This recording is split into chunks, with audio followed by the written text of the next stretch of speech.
trauma, muitas vezes a gente acha que um trauma é muito distante. É um soldado em guerra, é um combatente no fronte. E a gente esquece que o trauma, ele pode nascer na rotina do dia a dia, dentro da nossa casa, a partir de um abuso infantil, de um lar com muita briga, agressões físicas, abusos físicos em crianças, a partir dos cuidadores. Hoje a nossa realidade, cada 3 casais, um tem troca de violência física, né? Então, assim, é uma realidade traumática também. As famílias com alcoolismo, mães espancadas, então filhos que veem suas mães espancadas.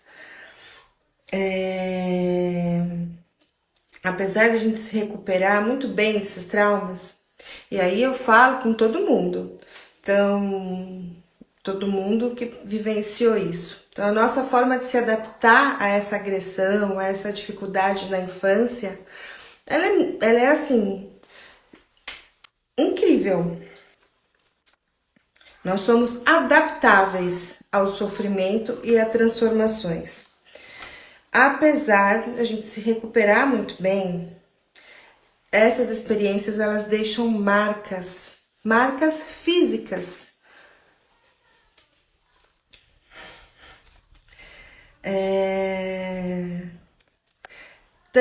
E assim, elas deixam marcas em grande escala. Então, quando a gente pensa em história, em cultura, em histórias grandes, países, culturas e tal, até aqueles segredos familiares tenebrosos que passam de geração para geração. Eu tô com uma cola aqui, tá? O trauma afeta quem sofreu todos ao redor. Mulheres casadas com maridos com transtorno, com TEPT, elas entram em depressão.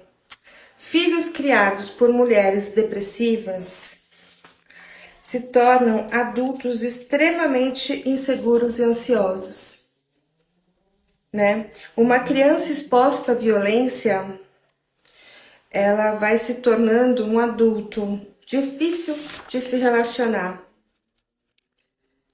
As vítimas de estupro, soldados e crianças que foram, né, sexualmente, em maioria eu fico tão perturbadas que ao pensar sobre é preciso expulsar as lembranças. Então essas pessoas crescem, têm problemas têm dificuldades de relacionamento, não entendem o porquê, porque elas expulsaram as lembranças lá de trás. E aí elas começam a se questionar, poxa, mas por que será que eu não consigo me relacionar? Né? Então, assim, vamos fazendo um link aí porque, assim, esse conteúdo que eu tô colocando aqui, ele é muito do que eu gostaria de ter visto há uns 20 anos atrás. E eu não achava isso. Então, a maioria que tem esse processo de abuso, ela abafa, né? Então, assim, ela expurga, ela expulsa essa lembrança para poder conviver, para poder viver melhor, como se nada tivesse acontecido. E para viver uma vida normal, ela gasta muita energia tentando tirar da frente essa carga que ela tem externa, né? Essa vergonha, esse terror, essa fraqueza, essa vulnerabilidade. Tem uma parte do nosso cérebro dedicada a garantir a sobrevivência. Então, assim, o nosso cérebro, ele tem uma parte aqui dentro que ele garante a sobrevivência nossa. Uma experiência traumática pode ser reativada ao menor sinal de perigo. E apesar de ter passado tanto tempo, ela mobiliza circuitos prejudicados e libera E faz a liberação absurda de hormônios do estresse. São incompreensíveis e avassaladores. Aqueles rompantes de agressividade que você vê por aí, que você às vezes não entende.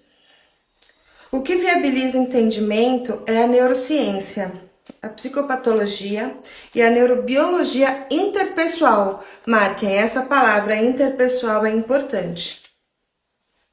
A partir desses estudos, é entendido que o trauma compromete a área cerebral que transmite a sensação física corporal do ser vivo. Por isso, a hipervigilância nas relações explica a repetição de problemas.